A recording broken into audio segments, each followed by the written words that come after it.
Nagbigay naman ng hudyat ang Poland na gusto nito na mas matatag at pangmatagalang presensya ng US military sa Europe.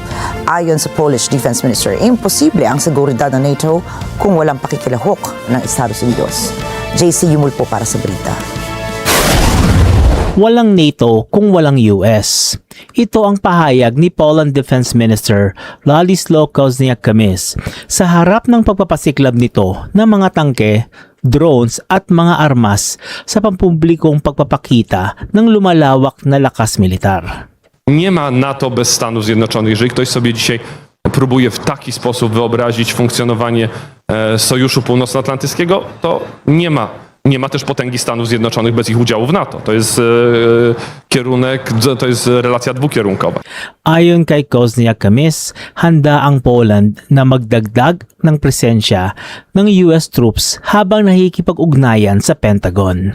Rozmawiałem i z demokratami, i z republikanami. Wszyscy mówią jedno, Europa musi robić więcej. Polska pierwsza odczytała ten sygnał. Program SAFE, 5% wydatków, przesunięcia środków europejskich. To wszystko pokazuje, że my wiemy, w jakim kierunku idziemy. I nie robimy tego, żeby zastąpić wojska amerykańskie w Europie. Robimy po to, żeby Europa wzięła większą odpowiedzialność przy współudziale Amerykanów z ich obecnością, strategicznym backstopem, strategicznymi zdolnościami do odstraszania nuklearnego, z gigantycznym wsparciem. Hiwalay ito sa mga diskusyon sa pagitan ng US at Germany.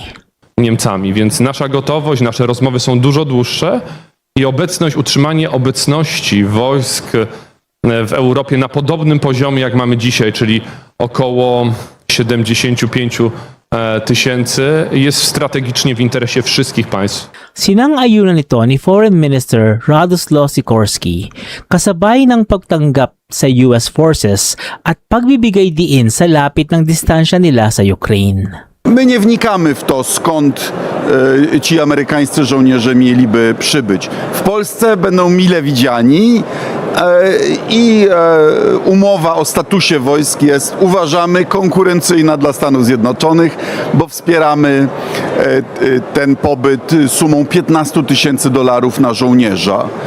Więc zapraszamy ich tu, gdzie jest prawdziwe zagrożenie, 250 km stąd. Ang Poland ay nasa border ng Russia at Ukraine. Malaki ang idinagdag ng Poland sa defense spending nila at planong umabot sa halos 5% ng GDP sa 2026, isa sa pinakamataas sa NATO. JC Yumul, Net25, Americas, para sa mata ng Aguila International, Trusted, Connected, On Point.